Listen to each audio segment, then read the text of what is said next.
Hello, everybody, and welcome to the final round of the MV Simsports GT Sprint Series Americas powered by Triple Stint. We are here for round 6 out of 6 of the season at Daytona International Speedway. My name is Jarvis Coyd, and the man pushing the buttons is Julia Marquez. Eitan Benesra is our executive producer here at HyPrix Studio, and it's going to be an absolute cracker. We can't wait to see how these drivers fare around this historic racetrack. It's a location in Florida, opened in February 22, 1959, all asphalt, 3.5-mile circuit with 12 turns. As mentioned, round 6 out of 6, August 28th, Daytona. It's a 1-hour event powered by Triple Stint.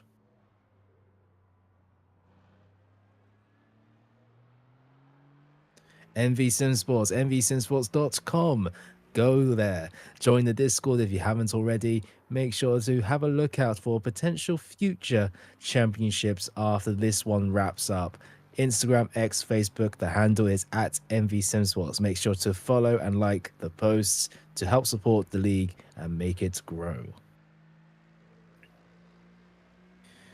MV Simsports and the GT Sprint Series concurrently are partnered and proud to be partnered by SimSwag Technologies, Triple Stint, Coach Dave Academy, SimGrid, Heaven's Jewelry Hut, and Rogue Energy. This is what the weather is looking like for the race. 82 degrees Fahrenheit with no chance of rain, and the wind 6 to 11 mile per hour winds southeast.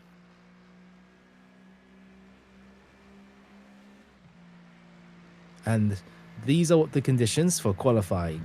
Very similar to the race, 82 degrees Fahrenheit, cloudy with 12 mile per hour winds, and the drivers have a very similar fare in qualifying and the race. These are what the standings look like for GT3 Pro. Alberto Alvarez, 24 points ahead of Dallas Barron. These two are going to fight it out for the championship title. Let's see who fares out. Below that is Andrew Lau, Javier Sierra, Matt Mosby, Kevin Fanning, Tyler Manauez, Juan Rodriguez, Blake Doyle, and Jamie Fleming. Top 10 in GT3 Pro. Javier Sierra and Juan Rodriguez participating in the SimSwag Cup. In GT3 Silver, Travis Allen leading out with 111 points, 16 points ahead of Brick Lawson, and Devin Pascoe has a sort of a further chance in being able to get the championship, but realistically it's going to be between Travis Allen and Brick Lawson. John Cannon, Stephen Shade, Kamari Odom, Joshua D'Arlucio, Eduardo Padilla, Tero Lance, and Virgilio Garcia are your top 10. Travis Allen and Tero Lance participating in the SimSwag Cup. In GT3 AM, Eric Brosius and Lucien Breelove. This championship fight wide open in GT3 AM. 7 points split between the top two. Wayne Garner and Benjamin Burrows also have an outside shot if they perform very well and the others do not. Below that, Trey Mango, Diego Gutierrez, Brett Sturley, Vladislav Alatoitz, Gavin Cambray, and Joe Kronk. Benjamin Burrows participating in the SimSwag Cup.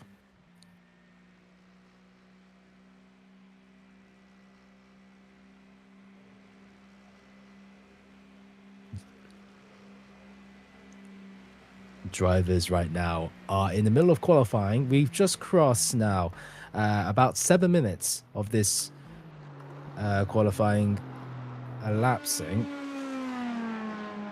and we do have, I believe this is Jean-Francois Drapeo in the Corvette coming across the line, and Drapeo goes up into 19th place. Blake Doyle 20th place currently, looking to try to propel himself up places. Schleman goes up into second. Doyle goes up into 16th place. Looking at Cannon. Are the liveries correct?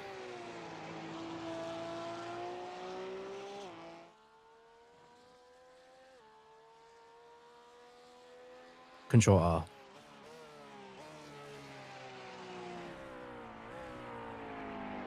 We're looking at Andrew Lau right now and going to Dallas Barron. Fastest so far in 3 out of 4 sectors, looking to try to extend his provisional pole pace. And coming across the line, Dallas Barron, it looks to be an improvement, but by how much? Goes into the 44s. The first man into the 44s, a 44.690. Nice. Dallas Barron up. It's still in provisional pole position, 6 tenths ahead. We're looking at Alvarez right now, his championship contender and leader in GT3 Pro. Where can he put himself? He puts himself up into the second row, 2.5 tenths away from Schleman, and consequently, about 9 tenths away from Dallas Barron. Looking at Matt Mosby now, coming across the line, currently in 12th place, looking to go up a few places, up into the 3rd row, 6th place. 4 thousandths behind Westbrook and 6 thousandths ahead of Lau. Very close between 5th, 6th, and 7th. Blake Doyle coming across the line now, currently in 20th place.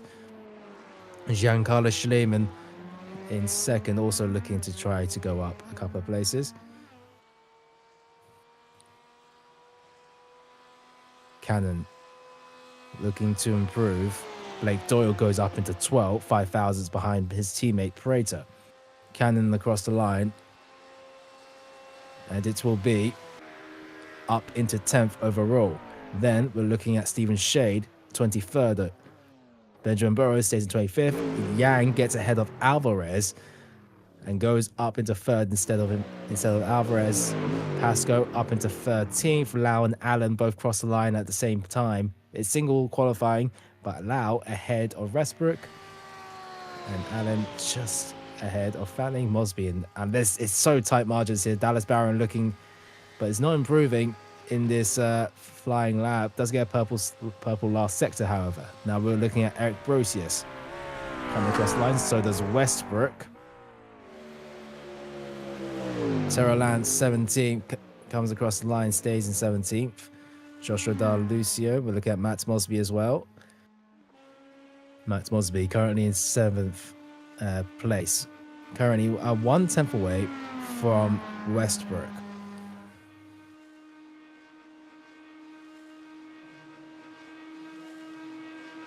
And Mosby across the line. Doesn't look to be an improvement. Eduardo Padilla coming across the line as well as Kamari Odom does. Blake Doyle and Nathan Palmer coming across the line at the same time, both Aston Martin teammates. And Blake Doyle in 14th at the moment, looking to try to get himself a little bit higher to find himself in the mix with the other GT3 pros. The Aston Martin comes across the line. Blake Doyle, does he improve? No, he stays in 14th. Nathan Palmer, what can he do? He's currently 22nd place. It's super close between every one of the drivers. If we can switch the intervals to a gap, we could probably see how close everybody is in the top 10. Nathan Palmer across the line. Yeah.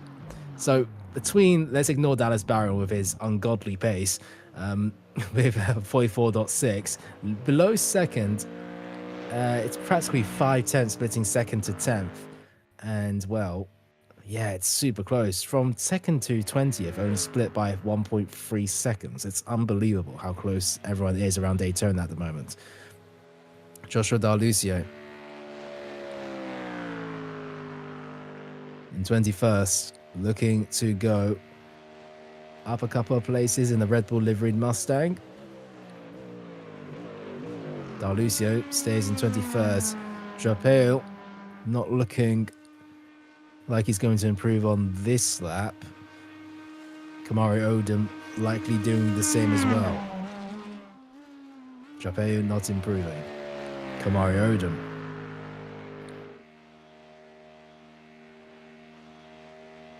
And the final car across the line.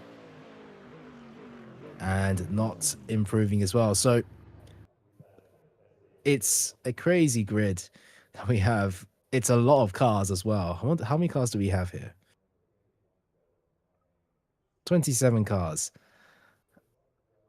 26 qualified. That's it for qualifying. Everybody else has done their laps, except for maybe Jean-François Japeu. But I think he might be done as well. He's not improving on this lap. But it looks to be that Dallas Barron will be our man starting on pole with the best chance of trying to dislodge Alvarez from the championship. And this is what it looks like. Pre-race points, 125.5 for Alvarez, 101.5 for Dallas Barron. It's a 24-point difference. What Dallas Barron needs to do is do the best he possibly can. He's already off to a good start in the Hurricane around Daytona. And, well, Alvarez is in the second row.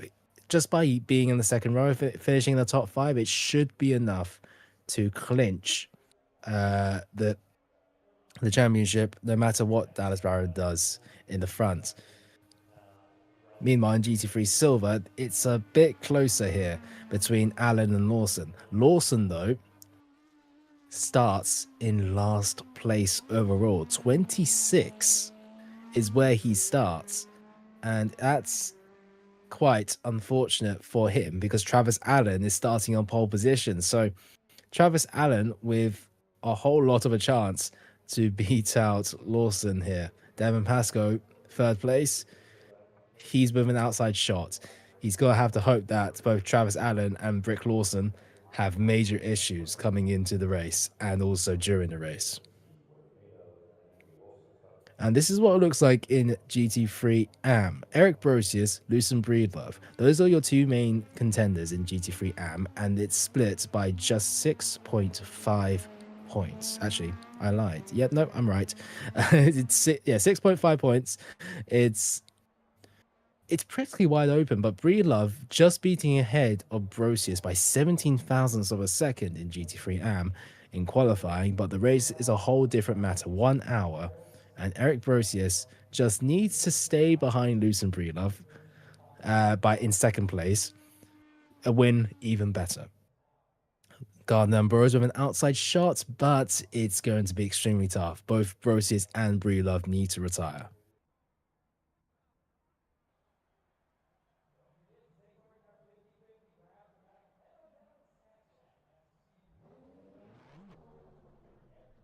And we are currently in the warm-up, waiting for 5 minutes. So what these drivers are able to do now is either get out of the pit lane and do some warm-up laps on track.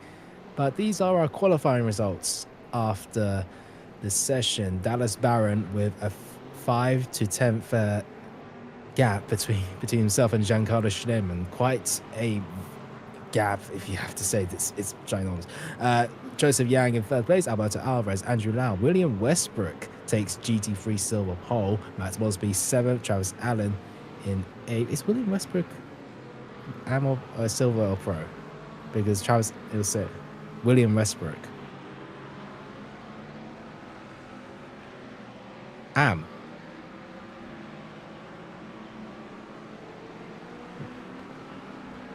Yeah, so Travis Silver. So William Westbrook starts in GT3 Silver. Ahead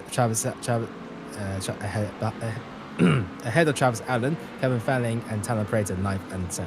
Apologies.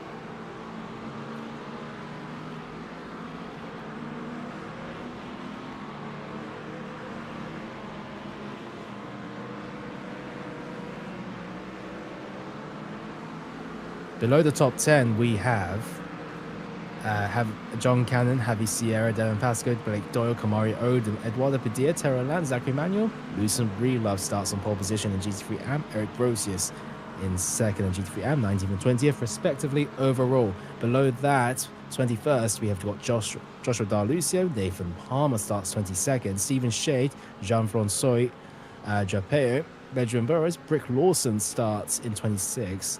A title contender in GT3 Silver, mind you. Wayne Gardner, without a time, starts in last place.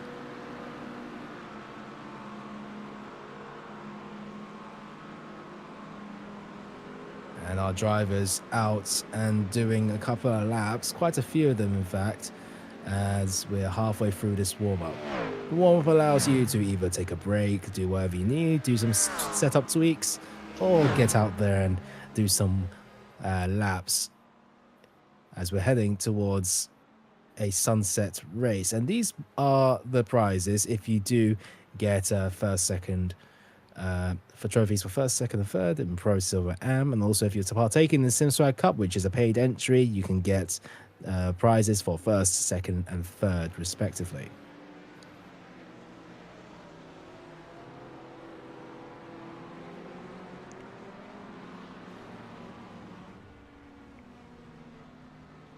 As we do see a Mustang spinning on the grass in the background. That's not ideal if you are at HyPrix Studio. We have broadcast and graphic design and photography. If you haven't already, make sure to like and subscribe to the stream and Twitter and Instagram at Hy-Pri.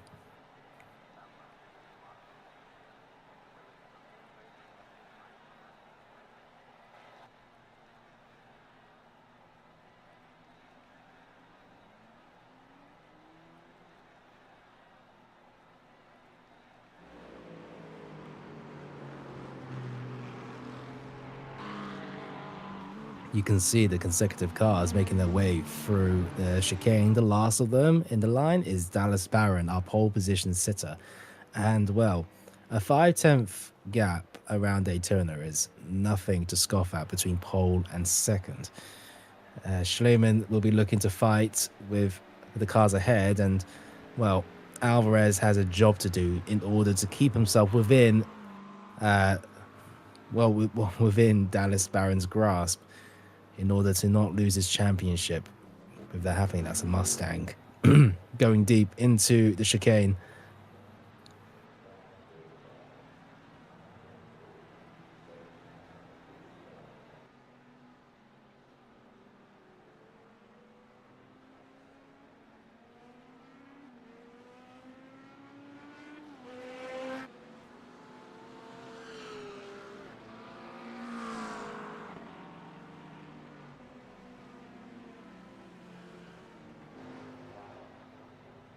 Five seconds left to go in this warm-up, and our drivers have, quite a few of them, have been lapping around the circuit. In fact, the majority of them have, but as the finishing flag is waved, we will be ready for a gridding process for the start of 1 hour around Daytona for GT Sprint Americas. It's the final round of GT Sprint Americas, and it's going to be quite the cracker. 27 different drivers taking to the track and trying to put a statement in the final round of the GT Sprint Series as a whole, in fact. And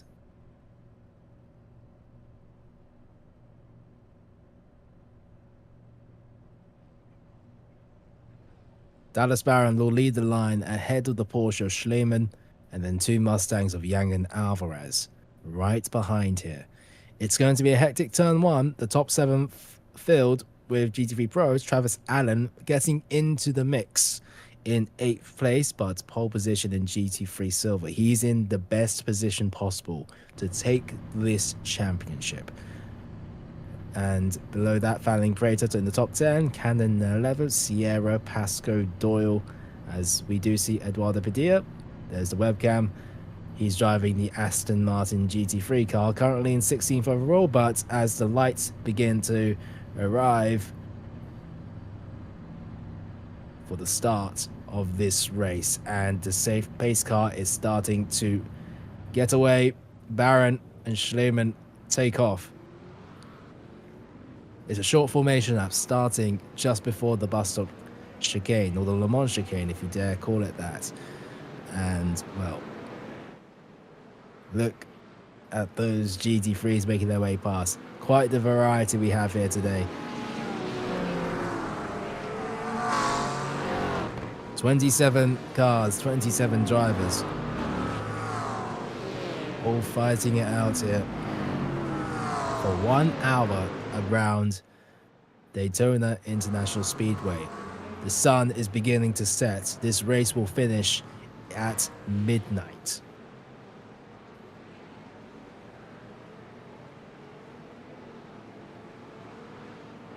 As we head towards the start of this race, Barron in the Huracan on the inside line, Schleman on the outside with the white, red and purple. The safety car will come into the pits. And then green flags will be waved for the start of this race.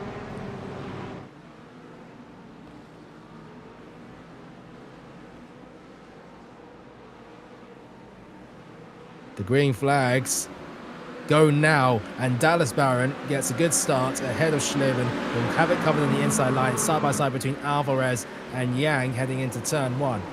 Alvarez trying to figure out a move, as we do see Yang go up into second place ahead of Schleman. They're side by side the exit. Dallas Baron pulling away from the start. It's side by side between second and third. The Mustang getting onto the curb on the left-hand side, but Schleman stays in second just about. The Mustang tries to hang around the outside. Alvarez under threat from Lau. Mosby trying to go side by side with himself, Westbrook and Andrew Lau, heading now through the left-hand kink. And it will be Lau ahead of both cars. But look at this. It's Mosby versus Lau side by side, and Mosby getting ahead of Lau just about into the second horseshoe. Lau now under pressure from Westbrook heading into the entry into the banking. Lau trying to figure out a way past Mosby to take back the position he lost, but wide at the exit of the banking puts him under threat to Westbrook.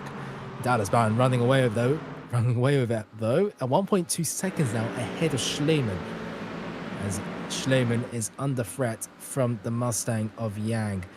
The Mustang slipstream plus maybe a higher top speed dependence on setup, but heading into the bus stop chicane for the first time at racing speeds. It's looking pretty orderly with no moves taking place in all of GT3, as that is a Mustang going very deep. I believe that might be Devin Pascoe and just about not colliding. Oh dear, that is one McLaren of Stephen Shade, and Stephen Shade facing the wrong direction. He'll have to rejoin the track. Devin Pascoe having to serve a slow down penalty, as we do see 3 GT3s, maybe Aston, Porsche and McLaren heading down to turn 1. Padilla, Prater and Cannon. Alvarez getting ahead of Yang into turn 1. Oh, it's a 3-car battle, maybe even 4-car battle. That's Yang on the inside of Schleman, the Mustang versus Porsche, and Yang trying to fight versus Schleman heading into the first horseshoe. Alvarez going round the outside, Mosby breaking deeper. Mosby kind of boxed in on the inside of the first horseshoe, and Alvarez getting the run here. Alvarez and Mosby have had history heading into the second horseshoe in the GT Sprint Series Europe, but in the Americas, will they fare? Have they both set their differences aside? No, Mosby to the inside of the second horseshoe. Has history repeated itself? Not yet, but the threat is there, and this time they've got a train of cars following them, so the impact would be even more greater if they had a similar incident. Heading out on towards the banking now. It's the Corvette trying to catch towards the Mustang of Alvarez, but they've got Andrew Lau behind him. Alvarez trying to catch towards Yang. Yang subsequently trying to catch towards Schleman. Meanwhile, the other Porsche of Cannon trying to overtake Sierra in the 720S. Cannon switches to the inside line, heading into the bus stop. Down the inside, the Porsche brakes later, and a swift and comfortable move for the Porsche goes up into 12th overall. Cutting to 6th place, Andrew Lau. Steamy Raceworks is under threat from Westbrook, heading towards the start-finish straight. Westbrook trying to go for a move. Westbrook new here and has joined the pro lineup. Westbrook on the outside versus Lau. And it's going to be side-by-side between 2 makes of the same car. And Westbrook holds it around the outside. Lau leaves enough space, of course, but that has allowed Fanning to catch up to both of them. And look at this, it's Alvarez versus Yang heading into the first horseshoe, but Yang able to cover it off for now by the exit. Alvarez taking it and swapping to the inside, tries to get a better exit, heading towards the kink now into the second horseshoe. Yang knows that he is under threat here. No matter what he does, Alvarez, does he send it? No, keeps it measured so far. Don't forget about Mosby, waiting in the wings. Anything can happen here. And Dallas Baron running away with it. 4 minutes in, 2.7 seconds ahead of Schleman. On towards the banking. As we do see Padilla and Cannon switch places. And they're side by side, Cannon and Padilla. Padilla side by side with Cannon. heading towards the bus stop chicane. Sierra hanging back for now, watching what happens. Where does Sierra choose to go? Which car does he decide to follow? Decides to push Cannon a little bit further ahead, and Badia might be losing 2 positions. Sierra tries to go for it, but is compromised. And Cannon up into 11th place, cutting back up into 2nd and 3rd overall. Schleman versus Yang. Yang using slipstream plus maybe a greater top speed. And the Mustang side by side across the finish line. Oh, it's maybe a bit of network code there between the Mustang and Porsche. That's not supposed to happen. But regardless, they are perfectly fine. No time lost too much. But you can see the train starting to form behind Schleman and everybody else following. 2 McLarens, Westbrook and Prater, have Fanning right behind it in their black and white Corvette. It's super close, 2nd downwards, covering the top 10, the rest of the top 10. As we do see Sierra versus Padilla side by side, heading into towards the kink, left-hand kink. You have to lift off if you're on the inside. Javi Sierra tries to go down the inside. They manage to go through unscathed. Meanwhile, Eric Brosius, leader of GT3 AM, finds himself in 14th place. He's doing very well so far, as Brosius sets a move on the inside, can't make it work, but might be able to get him on the exit. Padilla might be under threat here of losing another position, and so he might do. Brosius on the lower banking, Padilla on the mid-line, and Brosius up into 13th overall. Padilla might be able to fight back heading into bus stop if he cuts back into the slipstream. Padilla switches to the inside line. Meanwhile, that is Terrell Lance in the Heaven's Jewelry Hut Mustang, trying to see how this battle fares. Travis Allen getting a slowdown penalty might put himself under threat against John Cannon. Meanwhile, back up into 2nd and 3rd. Schleman versus Yang, and also Westbrook versus Lau. The lights flash up, indicating that it's dark enough, and we head into turn 1.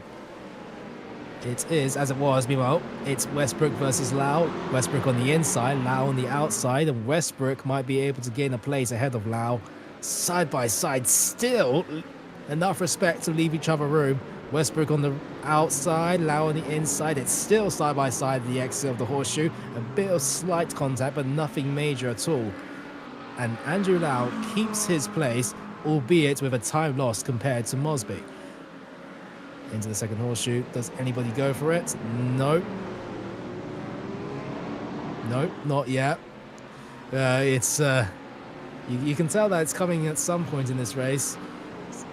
But drivers choosing to be patient. After all, we're only 8 minutes into an hour.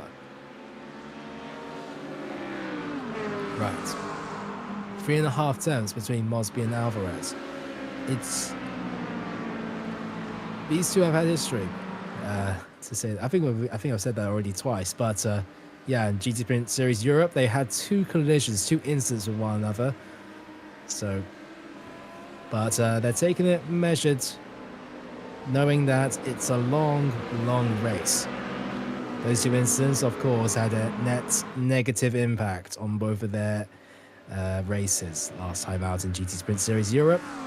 Meanwhile, Kevin Fanning goes into the back of Westbrook. Oh, there's a whole gaggle in the bus stop chicane. 2 Aston Martins in the same livery of Palmer and Doyle.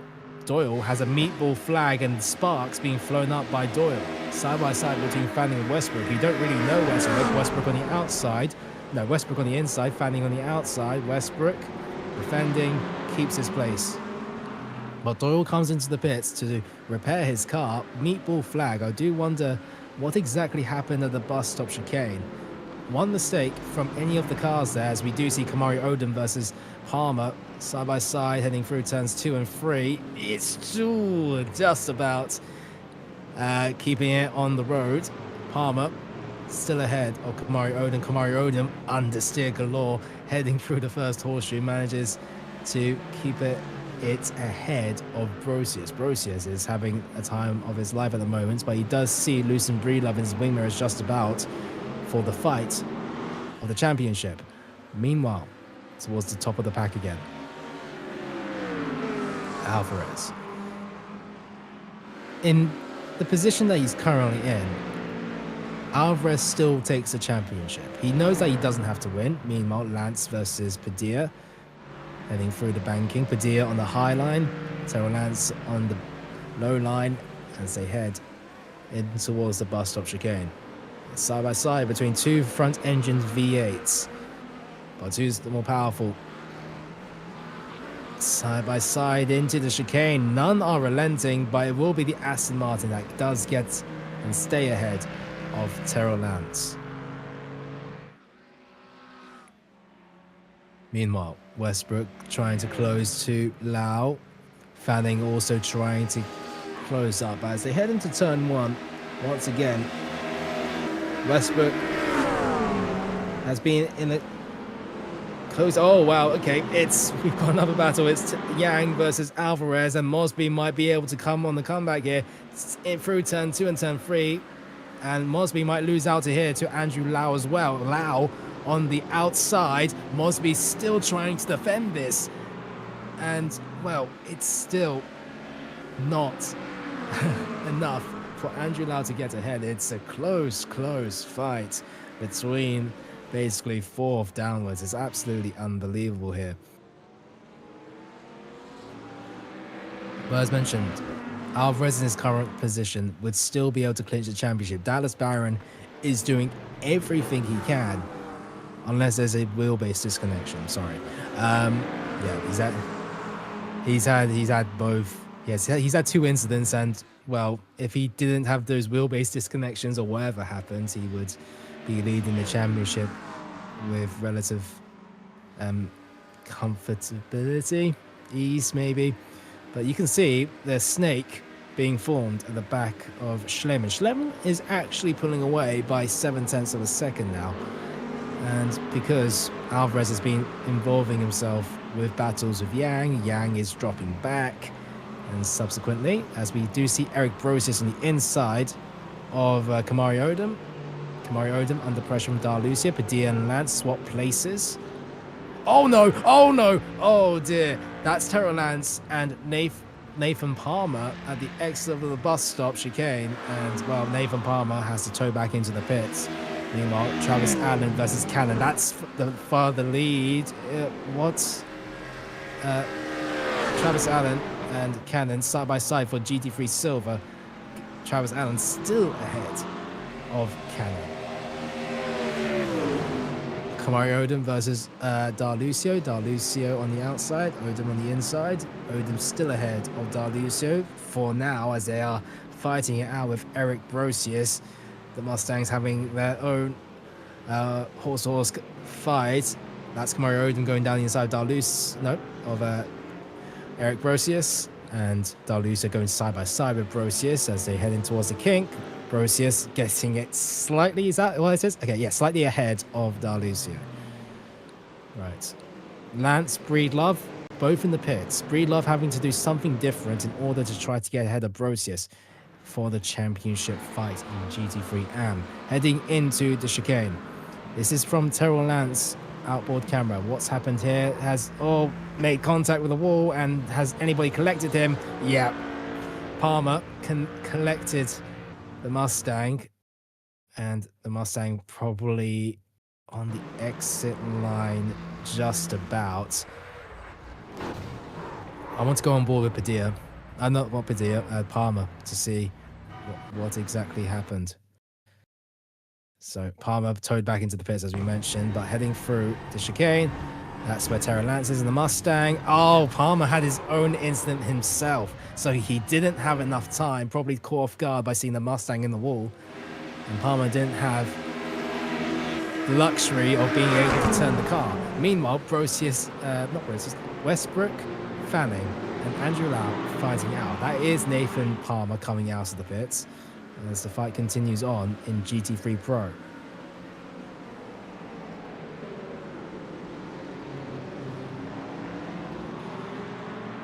it's still practically as it was. Ever since the 6 minutes, all the drivers here have been in single file. But you've got to imagine at least one of these cars is saving its fuel.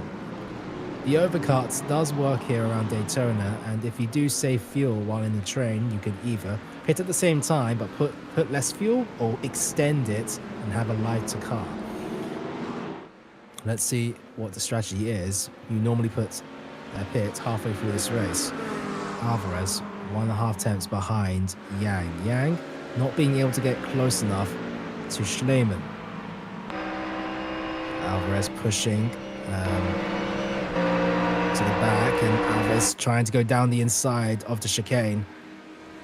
And Alvarez braking slightly later and just being able to get it online and not have too many problems at the exit as well. But getting on the exit here, Alvarez trying to overtake Schleman as well. Alvarez on the out of the banking, trying to overtake Schleman. Meanwhile, Matt Mosby trying to get ahead of Yang as well. It's all become an absolute chaotic affair. It's 4 cars in the same picture, all fighting it out for second place, and my goodness me, it's getting extremely close. That's Alvarez ahead of all of them. That is, oh dear, that must be 3, don't go into 1, and they managed to keep it all practically straight. Somehow, a bit of negotiations between all of the cars here, but it's all kicked off here in GT3 Pro, all kick-started by Alvarez's move down the inside of the bus stop chicane. It bunched everyone all together once again. And, well, the GT3 Pro battle, I did say it was single file, but one flick of a flare and the fire follows. It's Andrew Lau trying to get ahead of Yang. Yang going from third down to 5th out of the podium. Alvarez and Schleman second and third, Mosby in 4th. And look at that, Schleman going slightly wide on towards the banking. Will be under threat from the Corvette. Schleman has commanded second place for now, but no longer. Alvarez in second. That is good enough to take the championship ahead of Dallas Barron. Through the chicane. Schleman, Mosby. The exit, Fanning and Westbrook swap positions because Westbrook has had an issue out of the chicane, and now it's starting to drop back against the 2 Aston Martins of Prater, and I believe that is Palmer that's lapped. All get past Westbrook. Cutting once again to the front, and Schleman coming back with a fight. The battle wasn't over. Some people might have written Schleman off, but he's not done yet. Exiting out of the first corner. As we go through turns 2 and 3, Mosby is getting racy, trying to figure out a move down the inside. Is there enough space? No, the Porsche covers it off, shuts the door. And Mosby trying to wait, has to wait out. As we see Yang versus Lau, there's fights going on everywhere. Yang still ahead of Lau. The best thing about the Porsche is its traction. It's amazing out of the corners, sketchy into them. But around Daytona, the priority is getting the best exit possible through the first, second, and also this entry towards the banking, turn 1 as well. And to add on top of that, it's all about exit zones to try to get the best run possible, and the Porsche is the best at doing that with its rear engine layout. But will that matter for Matt Mosby?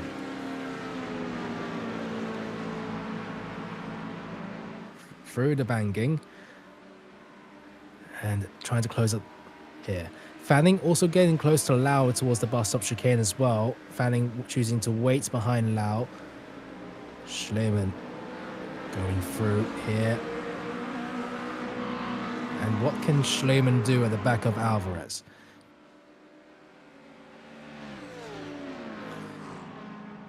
Mosby under threat now from Yang. Mosby not having the best exit out of the chicane. It's two 3-car battles that we have going on here. Alvarez getting close to Schleman, heading into the first corner. Subsequently, Yang versus Mosby, and also Fanning versus Lau. into turn 1. Who gets ahead of either? That's Mosby going down the inside, maybe. Lau versus Fanning. Lau a bit deeper on the outside, but Fanning now getting ahead of Lau. Lau trying to go onto the outside line. Fanning has it covered off, staying in the middle of the racetrack. And Fanning up into 6th place. Mosby versus Schleman. You can see how quickly tides begin to shift. It was Yang putting on the pressure versus Mosby, but now it's Mosby putting the pressure versus Schleman. It's brilliant close racing. It's front bumper to rear bumper, and it's all clean as well. It's absolutely unbelievable. And it's a great watch from our side too. Heading on towards the bus stop chicane once again for I believe it is about the 7th or 8th time, as we are 21 minutes into this race. Mosby over the curbs, Schleman also over the curbs as well. Who gets a better exit as we cut to Westbrook versus Prater. Prater doesn't have the luxury of someone putting away air in front of him, pushing the air away. As we do see Fanning versus Lau versus Fanning, Schleman versus Alvarez. Are we going to fight, or are we going to work together between Schleman and Alvarez? We've seen a teammate tactic where you push the other car while you have slipstream to get that extra bit of straight line speed, but considering everyone is in their own fight here, as it's Mosby versus Schleman, everyone's in their own fight here, that doesn't seem to be happening. Everyone's trying to get ahead of one another, but Dallas Barron is pulling away here as the nomad. Mosby trying to figure out a way past Schleman. Mosby tries to go around the outside, can't do so, tries to cut in, there's not enough space to. Mosby starting to get a bit frustrated behind the Porsche, putting the car in the right places in order to not open up for a move. That's Mosby. With a shorter line at the exit of the banking, you do carry less speed, but positionally, if you get it right, you can close up a little bit more.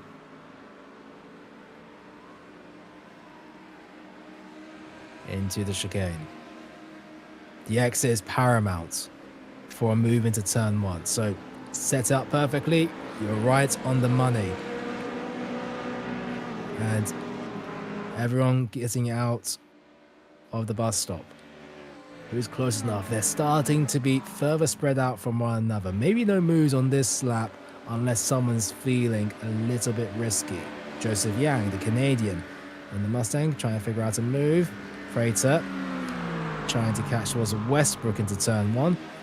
Closing even further, but Prater choosing to push Westbrook, knows that they're not going to get closer to the train if they continue to fight, so pushing each other is the best way to do it. 2.5 seconds between Westbrook and Lau now. Through the horseshoe. A bit offline from the Porsche, that will impact him slightly. The gap now between Alvarez and Schleman is now 0.6 of a second. Mosby primed for a move. Always likes a move into the second horseshoe, but no dice for him just yet.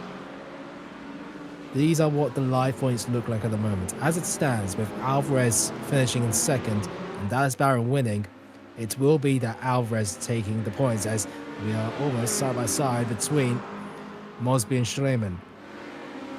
This is the closest that Mosby has been to Schleman in a little while now, heading into the chicane. Is there a move going to take place between these two drivers? Mosby trying to figure out a way. Oh, Mosby forcing a move on the inside. The Porsche leaves enough space. Brakes way too late. Mosby heading into the tyres. And Mosby, that's going to be some quite damage on the top left front tyre. And Mosby is dropped down into 9th place. Schleman is going to drop down places, dropping down to 6th place. In second, Schleemann trying to serve a slowdown penalty as well. Mosby also having to serve a slowdown, but that's just a cherry on the top on the misery cake for Mosby. Meanwhile, the fight continues on. Yang promoted up into 3rd place. Fanning looks to take that away maybe into turn 1. No dice as Andrew Lau managing to catch up. This is all turning onto its head. Fanning trying to get ahead of Westbrook. Lau subsequently trying to get ahead of the Corvette. It's close fighting, but the more they battle, the more that Alvarez is pulling away with relative ease. 1.8 seconds between Yang and Fanning, Yang and Alvarez now. And Schleemann has shown good pace around Daytona, looking to not give this up as he closes up to the back of Lau. And that subsequent incident has managed to get Westbrook even closer with looking at Eric Brosius versus Odom. Lau is dropping down places. Something's happened to Lau here. He's down to 8th place. What's happened? Lau looks to have disconnected from the server. Andrew Lau's dropping down places, disconnecting from the server. It's incredibly unfortunate, and it's misery for Senior Raceworks. Eric Brosius, this is not a fight between points. Brosius still leading with relative ease, but you know, 12th overall isn't bad as well. But there's no pressure for Eric Brosius to catch and overtake. But this is what it looks like for live points in the standings in GT3 AM, and as it is at the moment with Brosius leading and Lucien Breedlove in 2nd place in GT3 AM, Eric Brosius would win out with a 11.5 point gap. Meanwhile, Fanning versus Yang heading into towards the first horseshoe. The Mustang feels a bit laboured, a bit lazy maybe through these corners. The Corvette excels through maybe the medium to slow speed corners, but the Mustang does get the better run in the straights. That's where its strengths lie. Natively, of course, setup does change it quite a bit, but with its characteristics, the Mustang feels a little bit worse through maybe this corner especially. On towards the banking. Fanning 3 tenths away.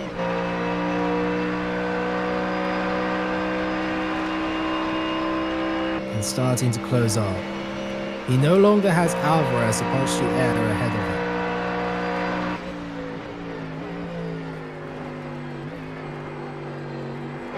Also, the Mustang is greater because of its front engine layout. It's over the curves, but a wrong line at the exit has put Fanning in prime position to go up onto the podium places. Fanning taking to the midline. Yang committing on towards the low.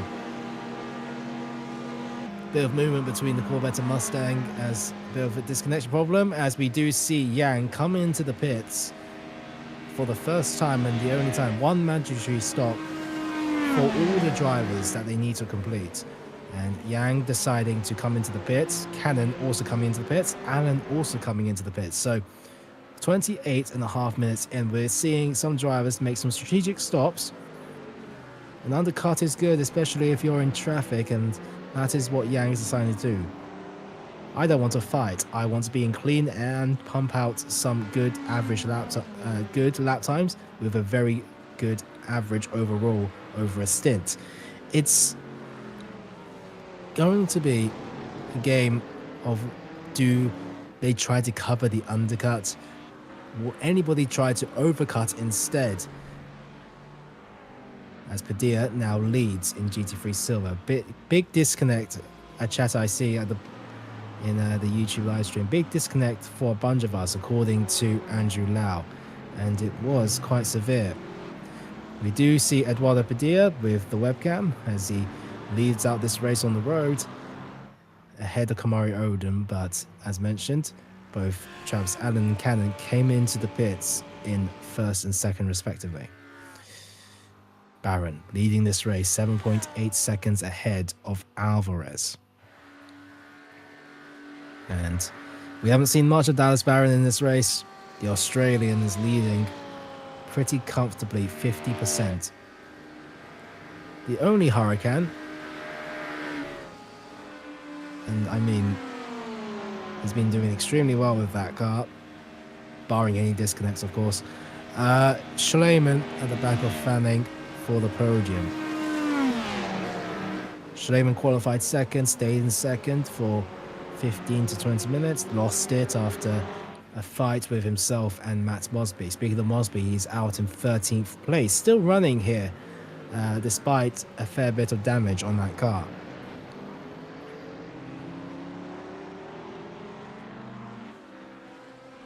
Schleiman pulled along by Fanning. Fanning is 2.1 seconds away to Alvarez.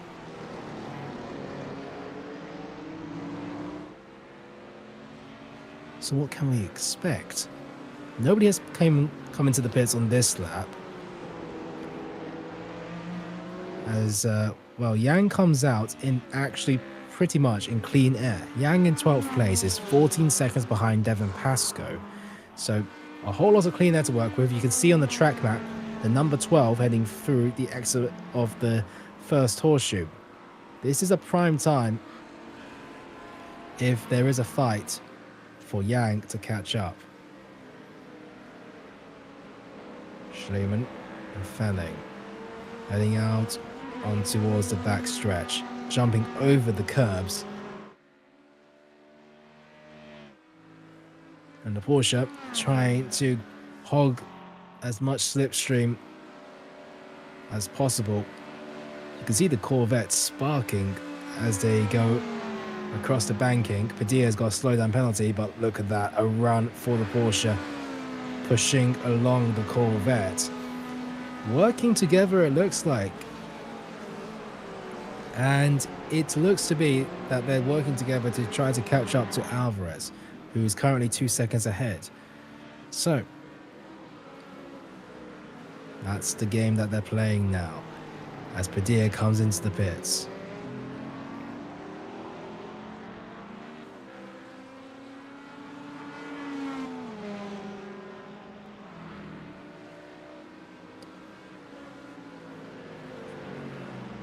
For the Porsche, this is the closest battle that we currently have out on track at the moment. Fanning and Schleiman. Westbrook 1.3 seconds away after having a slow exit out of the chicane that dropped him back a couple of places as well. Prater's 4.6 seconds. It's not having the best race out there, but then again, in an Aston Martin, how good is an Aston Martin around Daytona natively? Not too sure. I mean, they've shown great pace throughout the rest of the season. Daytona just seems to be a little bit of a weak spot here. Sierra, the Puerto Rican driver, in 7th place in the McLaren, 6.9 seconds away from Prater. And you saw Fanning getting a better exit than Schleiman. And in fact, that worst exit for Schleiman has brought Westbrook under a second from the Porsche.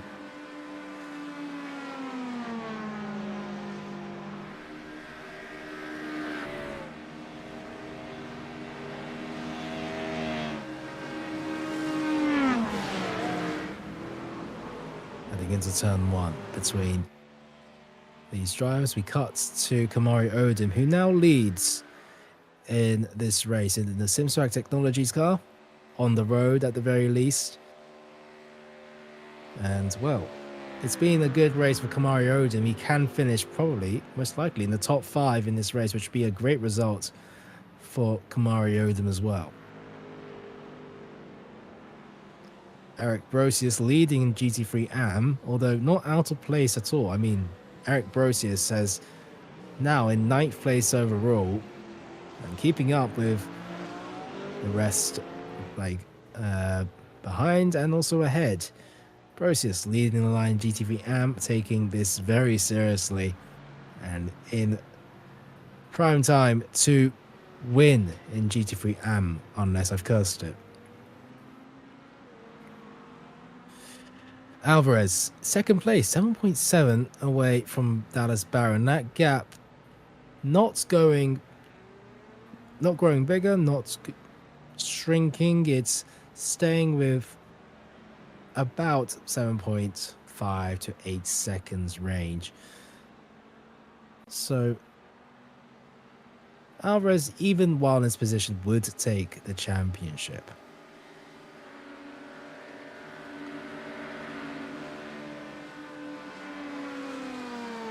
We're 35 minutes into this race, and apart from the early pitters, nobody else has followed in the last 2 to 3 laps.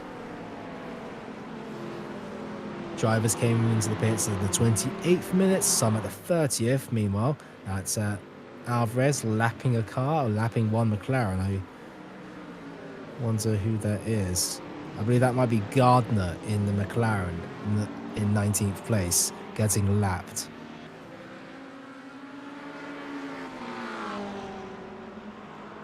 Schleman getting ahead of Gardner, and Gardner subsiding.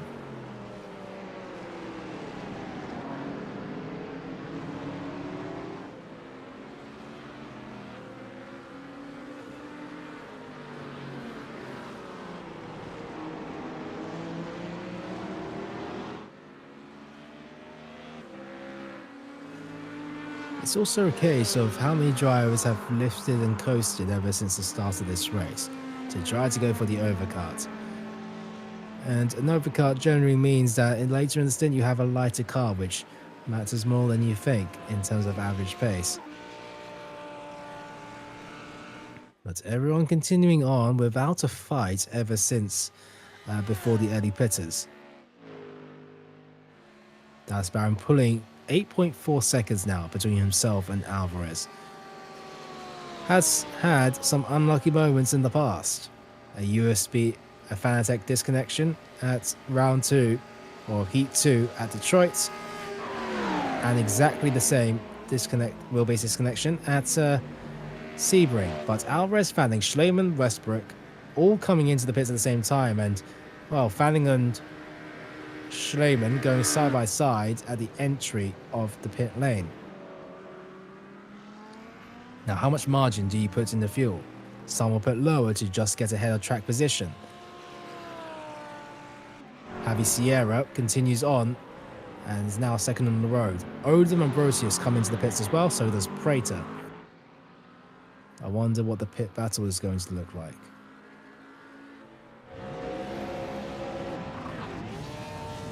Alberto Alvarez exits out of the pits, and, well, where's Schleman and Fanning? Schleman ahead of Fanning by quite a fair margin, in fact.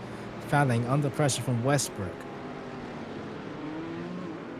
We saw Yang, who came into the pits very early. Where is Yang? That's him coming out of turn 2 and turn 3, and he has lost out here quite a bit. Small margins, but he's down into 7th when once he was in the top 4. It might just be a few seconds, but a few seconds in this pack loses you quite a fair few positions.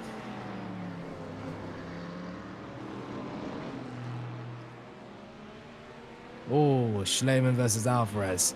Schleman trying to get the best exit possible and is looking very racy. A switchback, and Schleman getting the better exit. Schleman is up into 3rd, which will be 2nd once Sierra comes back into the pits. Speaking of the pits, Dallas Barron is in there, serving his mandatory stop. Javi Sierra might follow afterwards as well. Alvarez not close enough for a move into the bus stop chicane. Will stay in 4th on the road. Meanwhile, in the background, Fanning, Westbrook and Yang, the 3 cars, all getting close to one another for maybe a fight. Barron exits out of his pit box and onto the pit lane. Mosby getting a slowdown penalty. We did see Prater also get a slowdown penalty, and that's dropped him back behind Mosby and Doyle as well. So not the best day out there for if you're on the Aston Martin. Javi Sierra loses places as he exits out of the pits. That is Gardner in the McLaren also exiting out. Sees a whole bout of GT3 pros. Westbrook wants to go for a move on the outside, but saw that there was a McLaren coming out of the pit lane, so abandoned that overtake.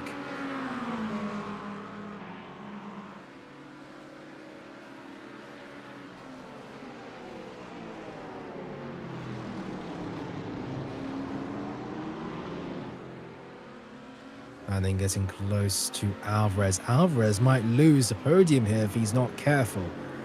Something's changed after coming out of the pits, and the Mustang is not feeling as good as it used to do. And now Fanning under slipstream. Schleiman is now 1.2 seconds ahead of Alvarez. That Mustang is not feeling its best whatsoever. Not at all in the slightest. Alvarez trying to defend this position, but it'll be Fanning on the inside line, backs out of it, waits for a better opportunity, maybe at turn 1.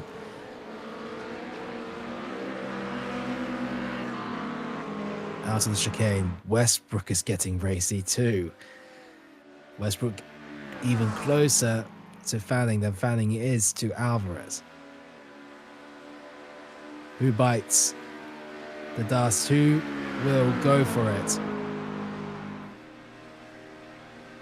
Fanning on the outside, Alvarez on the inside, Westbrook in the wings. And it could be a three-car battle for the podium. Oh, it's Briglater, and it's a collection from Westbrook versus Alvarez. Alvarez lucky to not go into the tyre wall. That would have been even worse for him in terms of the championship. Alvarez will continue on in this race, but a contact between Westbrook and Alvarez causes himself to go down to 6th place, 7.9 seconds in the back of Westbrook now. Yang is promoted up into 4th, Fanning in 3rd.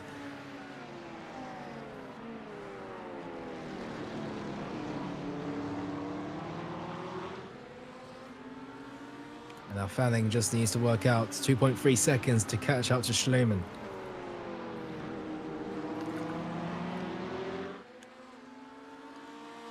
On towards the banking. How quick is this Mustang in a straight line? You can visibly see the number ticking downwards and also see the car getting closer.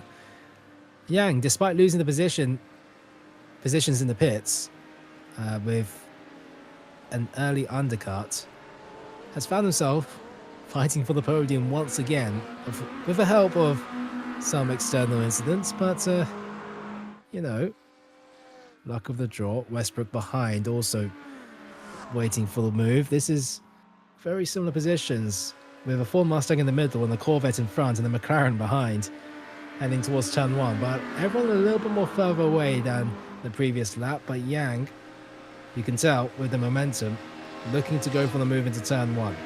Yang towards the inside, Westbrook on the outside. Who breaks later? It's now Yang up into 3rd, and Westbrook going to take advantage of this versus Fanning. Fanning leaves the space, in fact goes onto the grass. Fanning on the inside line versus the McLaren, and Fanning ahead of the McLaren still.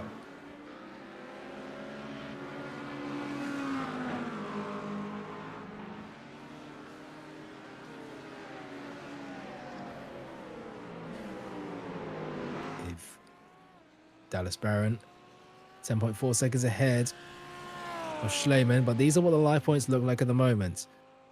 With how it currently is, Dallas Barron would take the championship away from Alberto Alvarez. 1st place for Dallas Barron, 6th place for Alvarez, and Dallas Barron would win by just 2 points. Alvarez, with that incident,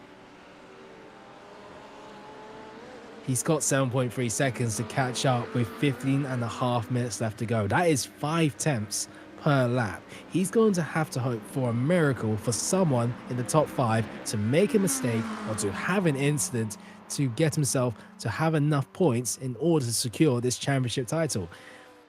Never say never. I mean, these 3 cars are in battle, so any sort of mistake or any sort of an incident can conjure up Alvarez back up into the top 5. Heading through turn 1, and that's Yang ahead of Fanning and Westbrooks. Doyle comes into the pits for the first time in this race.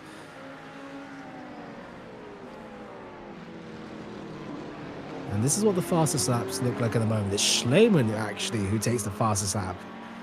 Peak pace, but in terms of who's in the lead, Dallas Barron about a tenth away from Schleman's fastest lap. Yang will 45.294. Despite not setting the fastest lap, his laps on average have been very good. So he's currently in 3rd place. Fanning with 45.1. Westbrook matching Dallas Barron in terms of the fastest lap, practically. Alvarez, it's all close. I mean, everyone's in the low 45s in the top 10. So it's all well and good here.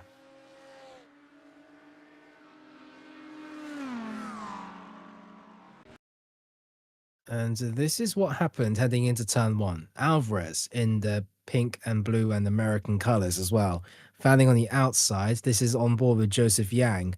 Westbrook's on the inside here. I want to go on board Westbrook to see exactly what happened. Westbrook braking a whole lot later and catching the rear bumper of Alvarez, and subsequently finds himself making contact with Fanning. That's not Fanning's fault at all.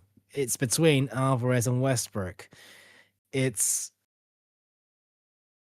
is an incident that you don't want to see, that you don't want to see if it dictates a championship, you know? That slight contact has basically put him out 7.3 seconds, 7.8 seconds between himself. Meanwhile, Yang versus Fanning. Yang on the inside, Fanning on the outside. The black and white Corvette tries to go around the outside. The Mustang defends and stays ahead. Westbrook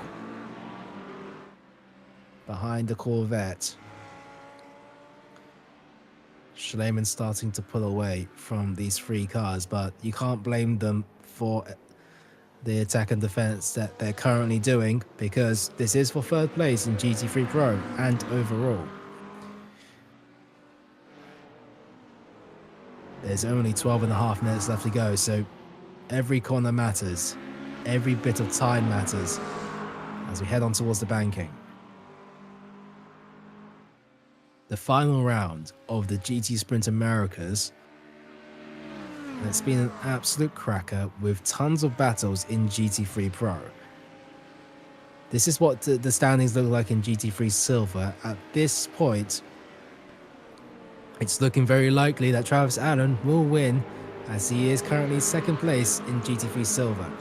Brick Lawson is nowhere to be seen, unfortunately in the top 22, so he won't be able to get close to challenging for the title. Devin Pascoe in a good position, at least on track, but there was always an outside shot. It was incredibly tough for Devin Pascoe. He's going to have to hope for Brick Lawson and Travis Allen to have major problems and him winning.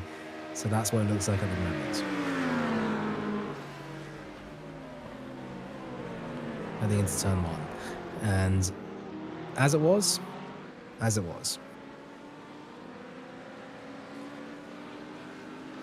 Corvette trying to figure out a way past this Ford Mustang, but the Ford Mustang has got the best of him so far. 2 American cars fighting out for the podium. We've got an Italian and a German car in 1st and 2nd place. Dallas Barron and Schleman. But Ford Mustang and the Corvette battling out for the last step on the podium. This is what it looks like for GT3 AM in terms of the live points. As it stands, Eric Brosius would win, currently leading by a comfortable margin ahead of Lucien Breedlove by 33 seconds in GT3 AM. Of course, cars in between. Gardner with 3rd place, Burrows in 4th. Burrows retiring from this race, so he's down there. Breedlove comes into the pits for the 2nd time, so that confirms it even more that Eric Brosius could take GT3 AM, the GT3 AM Championship. Most definitely.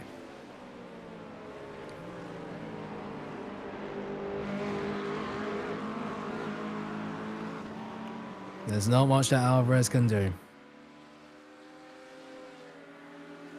Unless penalties are being thrown out, which, you know, is not out of the realm of possibility, considering the fact of how many battles that we've had in GT3 Pro.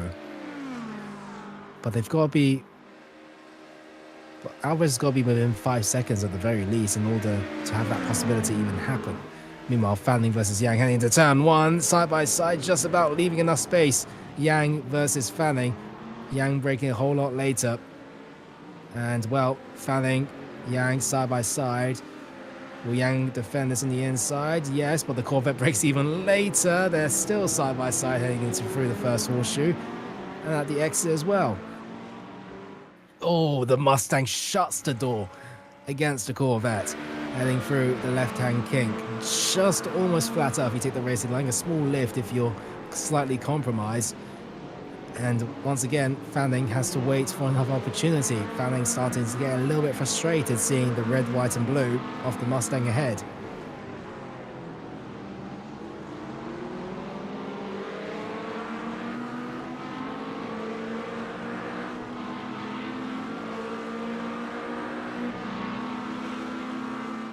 And in fact, because of how much straight line speed Yang has, he's not even... The gap is not even budging in the straights. Barron leading the line 12.2 seconds ahead of Schleiman. He's doing the best he can possibly do. And as he currently stands, would be GT3 Pro champion.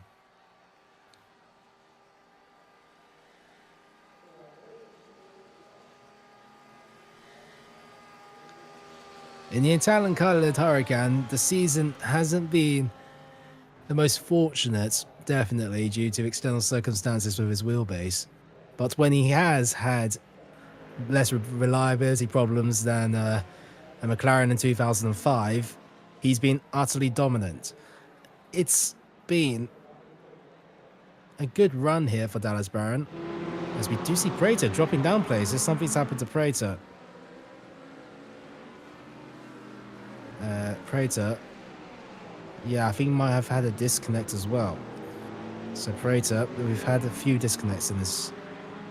Yeah, we don't have a marker, so we can't see Prater because he has disconnected from this race. Actually, no, he's back somehow. Somehow Prater returned and he's now back up in the top 10.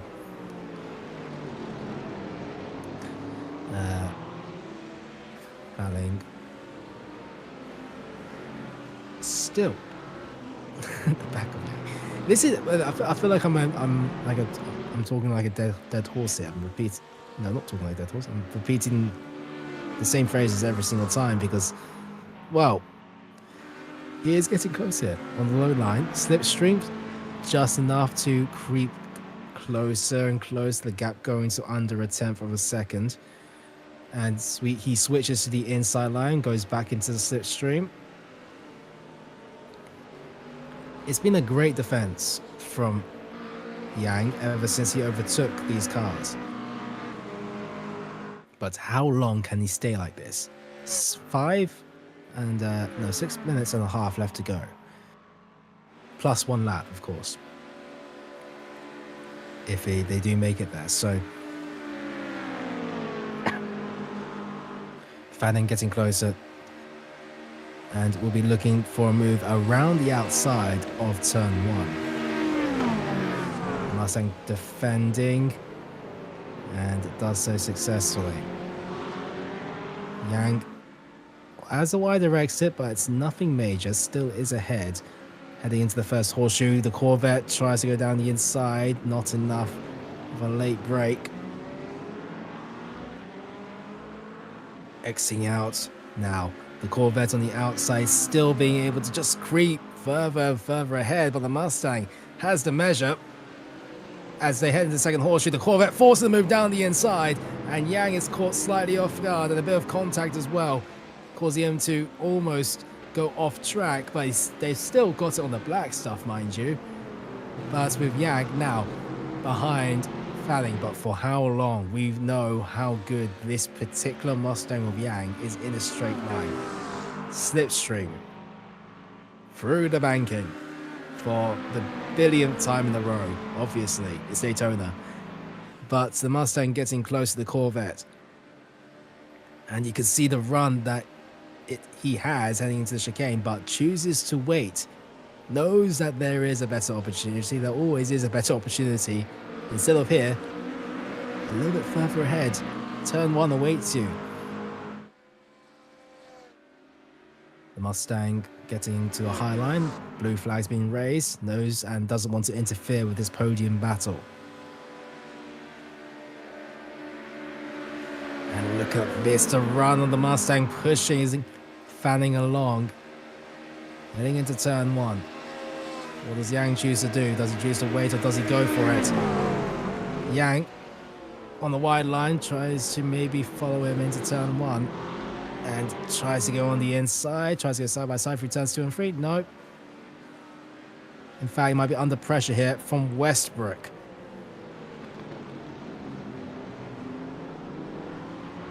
But Fanning doesn't have the best line through the first horseshoe. Slightly wide here. Mosby gets a slowdown, serves it. Travis Allen loses out to Kamari Odom side by side between them, but we're still focused on this battle for third place in GT3 Pro.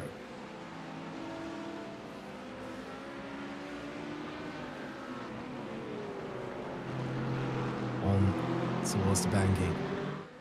It didn't work out for Joseph Yang by waiting it out into the first corner. When does he choose to do it? Time is starting to run out. We have 3.5 minutes left to go.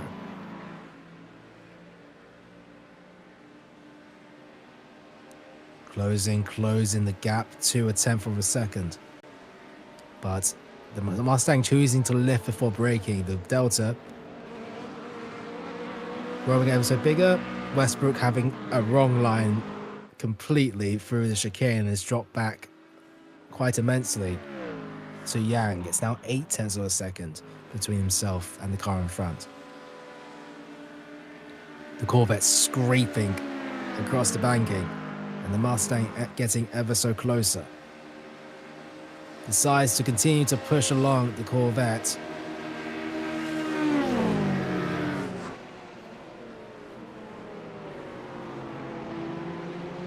You could probably tell that Yang is waiting until the last possible moment to go for the move. Meanwhile, Odom versus Travis Allen.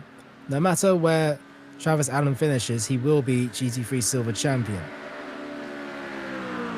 But it's still side by side for second place in GT3 Silver. Cannon ahead will win it out. It's across the line, door to door. Allen ahead of Odom.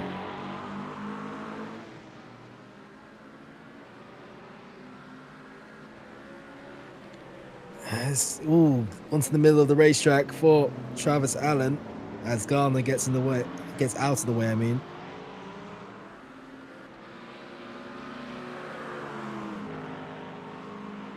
And Kamari Odom not close enough, unfortunately.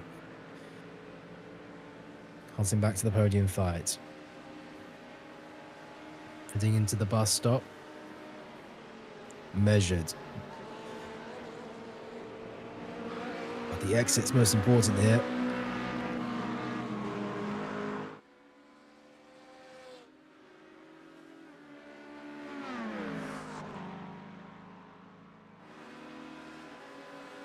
It's dark out, headlights engaged, heading through the start-finish straight.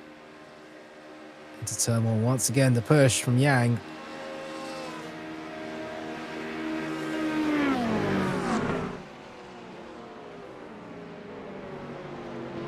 And Dallas Barron, I believe,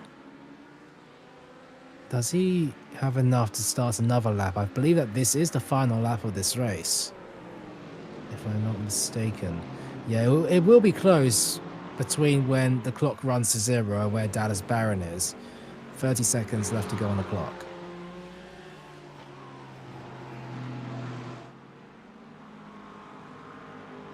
But if we pop back onto the live points, as it stands, Dallas Barron with his position will take the championship away from Alberto Alvarez. 2 points splitting himself and Alvarez. Barron on the back foot with 101.5, Alvarez on the front foot with 125.5, a 24-point gap. But Dallas Barron has made it work with some fortune on his side. As he heads towards the banking, the clock has run to 0. We're on overtime now. As Dallas Barron makes his way through the last corner, the Hurricane, with its high beams, will come across the line and will win this race. With relative ease, he's done it. Well done to Dallas Barron. The Australian wins it here at Daytona. Schleiman will cross the line in P2, but who will be third place? Fanning or Fanning or Yang? The gap is split by 0.02 of a second. Alvarez is up into P5 and has lost that. Wait, hold on a second. We've had our Glock moment, because how does this impact proceedings? Westbrook has given the place to Alvarez, and that has impacted the live points immensely. Alvarez is now in 5th place. If Alvarez finished in 6th, he would have been, Dallas Barron would have been champion. Cannon, Allen, Odom all cross the line 1st, 2nd and 3rd in GT3 Silver. Travis Allen wins it out in GT3 Silver. Padilla finishes in 4th. What do the live points look like after Alvarez crosses the line in P5 and Dallas Barron wins it out? Westbrook decided to give that position back. What are the championship permutations? What are they? You've got to know this. What has happened here? Also, have to mention the 2,000-second gap between Yang and Fanning. That is immense. I don't know how they've managed to do that. Yang managing to still be ahead of Fanning, mind you, despite everything. What do they look like? Who wins it out? This is what it looks like, and the gap is a single point between Alvarez and Dallas Barron. 140.5 for Alberto Alvarez, 139.5 for Dallas Barron. As it stands on the road, it will be Alberto Alvarez who takes the championship away across the line, finishing in P5. Dallas Barron winning the race. There was nothing more that Dallas Barron could have done other than winning this race. He's 13 seconds ahead of Giancarlo Schleiman. Joseph Yang rounds off the podium by 0.03 of a second ahead of Kevin Fanning. Alberto Alvarez finishing in the top 5. Westbrook. What?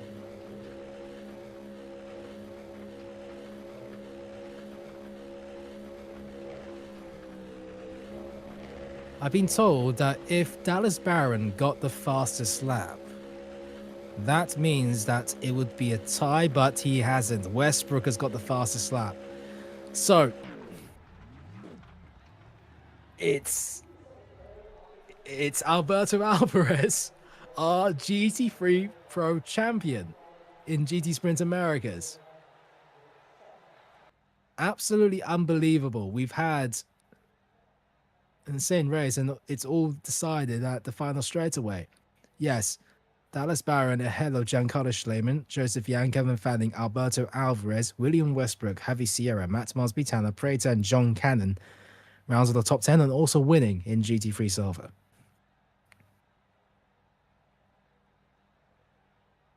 Below the top 10, we have Travis Allen, Kamari Odom rounding off the podium in 11th and 12th respectively. Eric Brosius wins out, of course.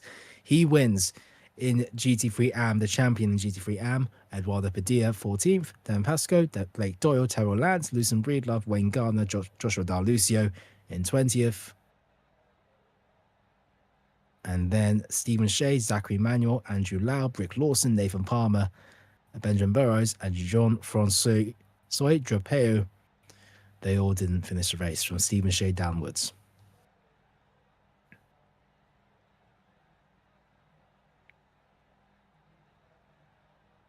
And now we're looking towards the interview pen.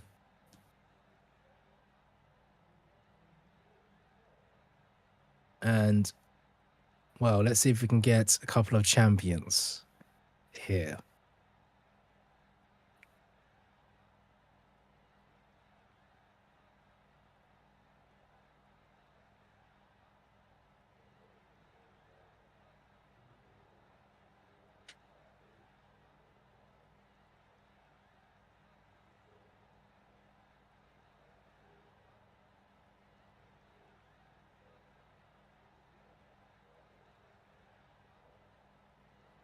That's crazy, by the way. With 1 point difference between Baron and Alvarez, with Baron winning out and top and 5th place for Alvarez.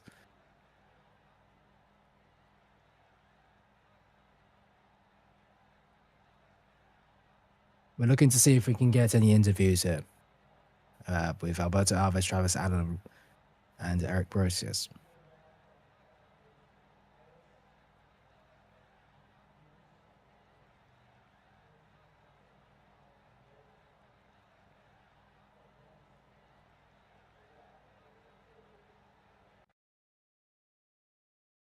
So yeah, basically all that was that, yeah, Westbrook gave the position back. That's as simple as it is. Nothing else happened. That's the replay. Westbrook slowed down, gave Alberto Alvarez back the position. And while this may seem out of context, a little bit odd, don't remember the fact that both these two cars did have an incident to turn one, with Westbrook basically spinning out Alberto Alvarez. So that would be a reason why.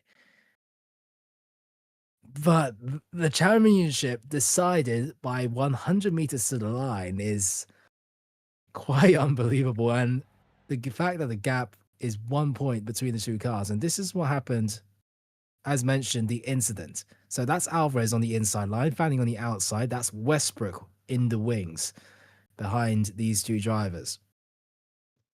As they head into turn one, Alberto Alvarez brakes on the inside line, but Westbrook brakes a whole lot later and, well, makes contact with the rear bumper. The Mustang is sent spinning and also makes contact with the Corvette, which subsequently spins even more. That's not on Fanning's fault. The contact was caused by Westbrook.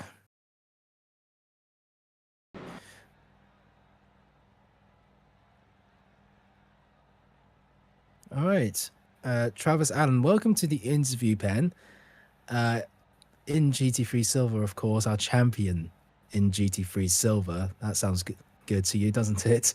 Yeah. But you know, you took pole position here with Brick Lawson, your closest competitor, qualifying 26. He was basically out of the picture since the start, and then during the race, you of course had to fight with Kamari Odom as well. Talk me through that race. What did you need to do to confirm your championship? Yeah, so like you said, Brick placing where he did. It was kind of just a race to beat those that I usually race around. So I was just going at the throat of John there until I touched the wall fast in turn one.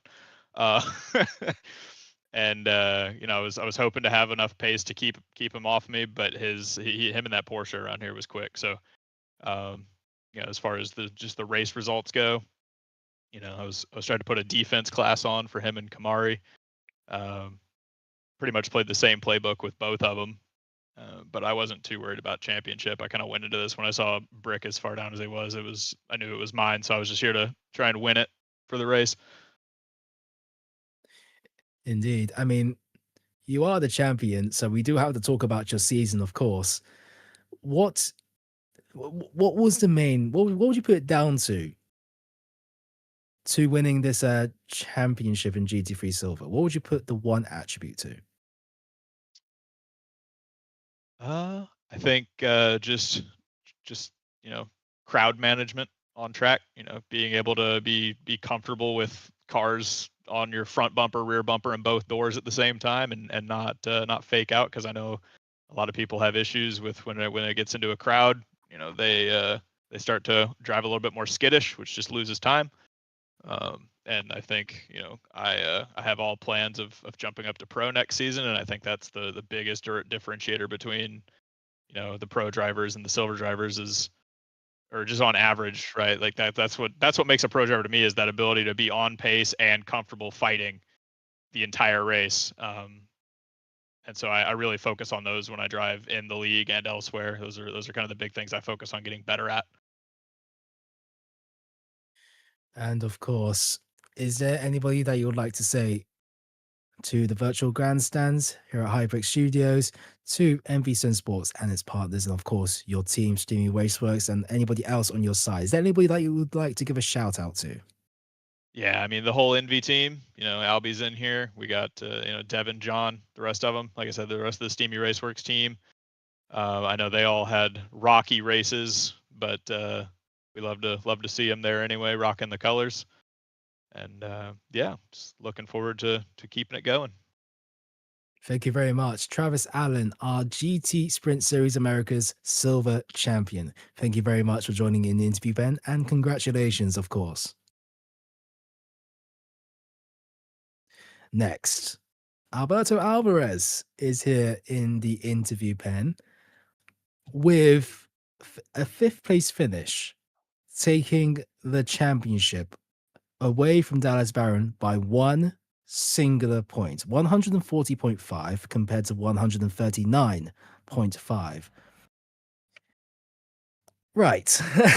let's start this off, because you qualified in fourth place, and well, you had a good start, ended up in second for the majority of the first stint, and then at the second stint, you had that incident with Westbrook into turn one, with Westbrook colliding with your rear and Fanning, well, basically dealing the second blow with no fault of his own.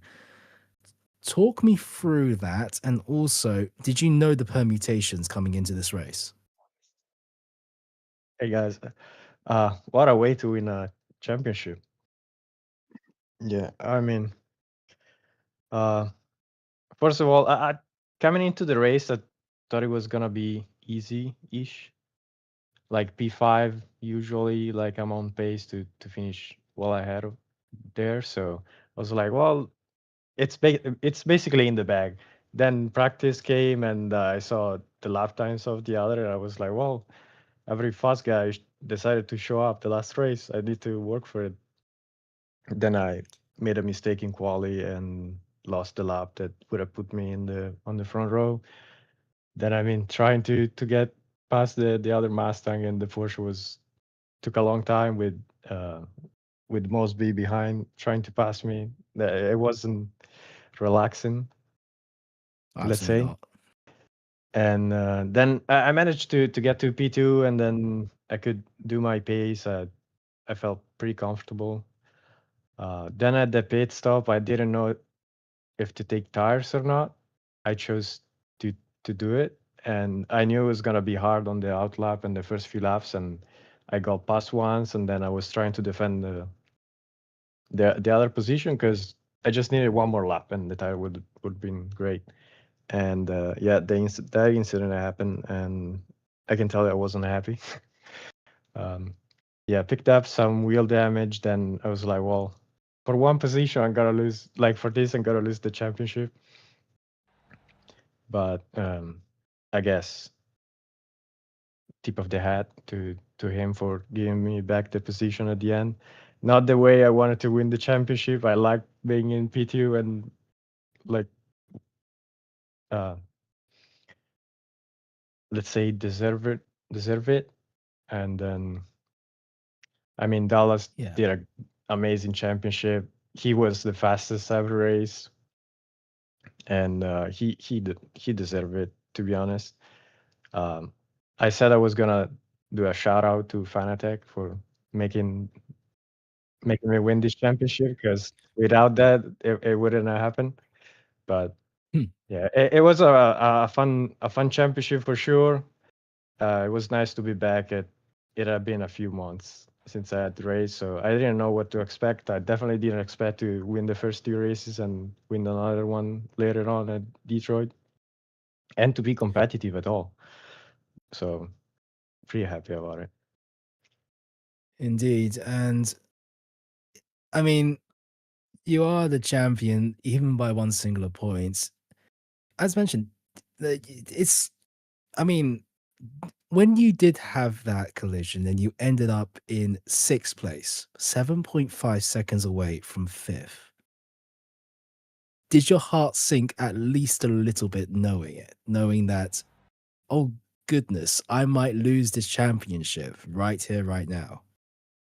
Oh, for me, I lost it. The moment like I was watching the grandstands, I thought like that's it. What a way to lose the championship. And then I noticed the wheel damage, and I was like, okay, yeah, there is no chance. Then the car didn't actually drive that bad, and I could stay with them, and I was just trying to stay like as close as possible for a possible penalty, and not the way I wanted to win the championship, definitely, but that could have been the case. So Mhm. yeah, I wasn't happy. I'm not too pumped about winning the championship like this, but that's the way it goes sometimes. And finally, is there anything that you would like to say to the virtual grandstands, MV Simsports and its partners, and of course, uh, anybody from your side of your team, maybe your family, that you would like to shout out to? I mean, what a great couple of series. First time doing the Europe time slot, it worked out great, like real competitive, great racing, and the American side, like everybody showed up tonight. We had like what 27 cars, and it was more than 20 the entire like every race. So it was great, great fun, like great battles. Awesome to watch the broadcast back and see the race and the other battles that happened. And I mean, I want to just thank everybody for coming and joining the racing. Um, the league admins, Terrell, Travis, Devin, Patrick, who's never there, but let, let's shout him out. And then our partners for making this happen. I mean, Rogue Energy, Simswag, Triple Sting Gloves, Headers Jewelry, everybody that helped make this happen. It's good to have you on board and helping us. And then you guys for the broadcast, always fun to watch the race again and get excited for the next one. Thank you very much. Yes?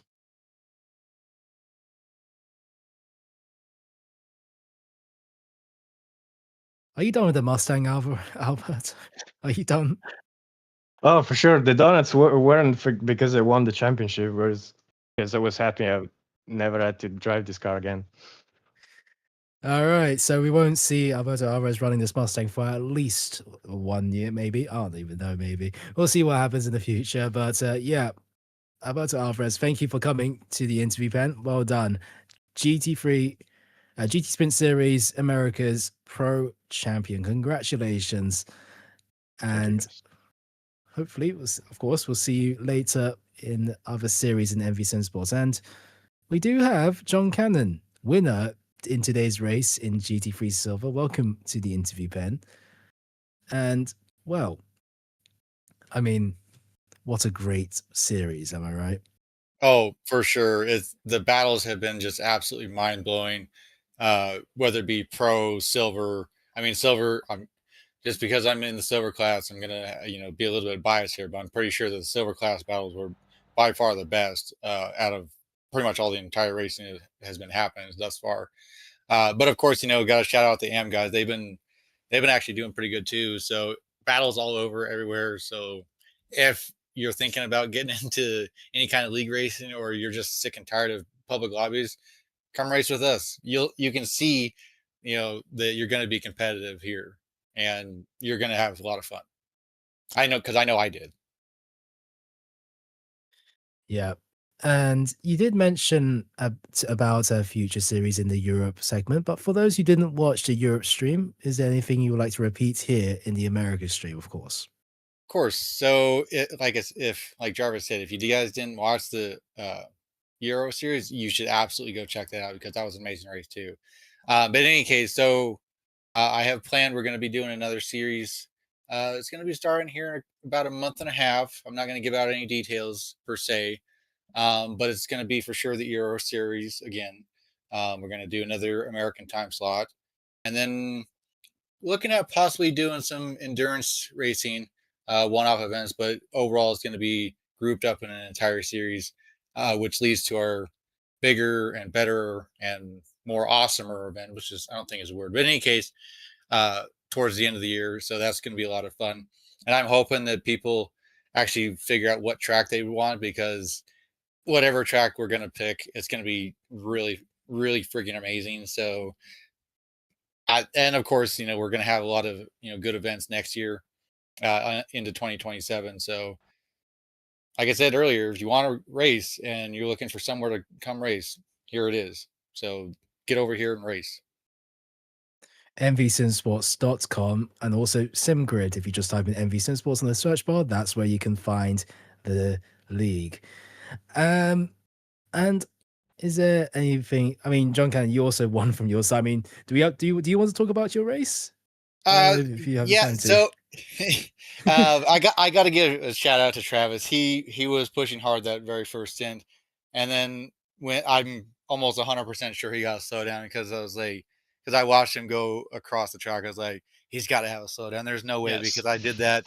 I did almost the exact same thing like a few laps ago, and I was like, there's no way that he didn't get a slowdown. And then when into turn one, he the dove turn off one the corner. wall killed me about 6 seconds there. Yeah, Wow. and then I passed him. I was like, oh, okay, so this is gonna be good. And I just kept pushing and as hard as I could. And as soon as I came in the pit, because I underfueled the car just to make sure that I could get the undercut on everybody, and I don't know if it really worked, but it definitely worked in my favor. But then when I came in the pit and I saw Travis coming right behind me, I was like, oh no, he's following my same strategy, because I was like, I'm gonna have to take on more fuel, because I didn't put that much fuel in the car. And as soon as I beat him out, I was like, oh, thank you. And I just was like, I'm not even looking in my rearview mirror. I'm just gonna gun it. And I pushed as hard as I could until I got to about 7 or 8 seconds out. And I was like, all right, I'll ease up a little bit. And Until I smoked the wall in turn one, probably right about until then. Yeah. Then you're like, it's yours. Yep. yeah, I was like, I'm just gonna, just gonna cruise and, let it happen. And I was also kind of worried if I was gonna, make it on fuel or not, because it almost seemed like I was gonna run out of fuel. So I was doing a little bit of fuel saving towards the end, but I was right behind Prater, and he helped me save a lot of fuel. So thank you for, helping me save a little bit of fuel at the end there. And right, is there anything that you would like to say to the people in the virtual grandstands finally? And finally, people to the virtual grandstands, the MV Sim Sports, its Yeah, partners, and of course your team. And is there anybody you'd like to shout out to? of course, like I said in the Euro series too, thank you for everyone that showed up, whether you're on the Euro side, the American side, pretty much wherever you are in the world and stuff like that. Thank you for, turning out, making both series really amazing. I didn't expect the Euro series to be as entertaining as it was, but it was definitely a good race. And I do thank everyone that was in the American series for, sticking it out as long as you guys did. I know there's, some weren't, we're never going to win any kind of prizes or anything like that, but, thank you guys for, turnout and stuff like that. Of course, shout out to Triple Stint, for, the awesome racing gloves, Sim Swag socks, of course, because, they keep your feet on the pedals. Rogue Energy for keeping me awake all night, because I had a 15-hour shift last night and I was just absolutely cooked. So thank you to that. It helped me keep, stay awake and focused. Of course, shout out to Heather's Jewelry, and SimGrid and Coach Dave and pretty much everyone, including Travis, Devin, Albie, Patrick, even though he wasn't here for whatever reason, probably because life got in the way. But thank you to everyone that was involved in this, and of course, thank you guys for hosting it and putting on the broadcast and stuff like that. And of course, shout out to the fans and stuff like that that are watching. Basically, everyone that you can think of. Thank you for being here. Essentially. Thank you very much. That was John Cannon, winner here in GT Sprints Series in Daytona for the final round of the Americas. And from our side here at HyPrix Studios, we've had an amazing time broadcasting this entire season, not just in Europe, but also in Americas too. 2 streams per week here at MV Simsports, and broadcasting graphic design, photography, Twitter and Instagram at Hy-Pre. Make sure to follow us and catch up on the latest on our side as well. But that is it for the GT Sprint Series as a whole. It's over for both Europe and Americas. My name has been Jarvis Cord. I've been your commentator this entire season for both series. The man pushing the buttons for the entire series as well is Julian Marquez, and Aitan Benezra is our executive producer. At HyPrix Studios, it's been a pleasure from our side, and we hope to see you in the future. Have a good night.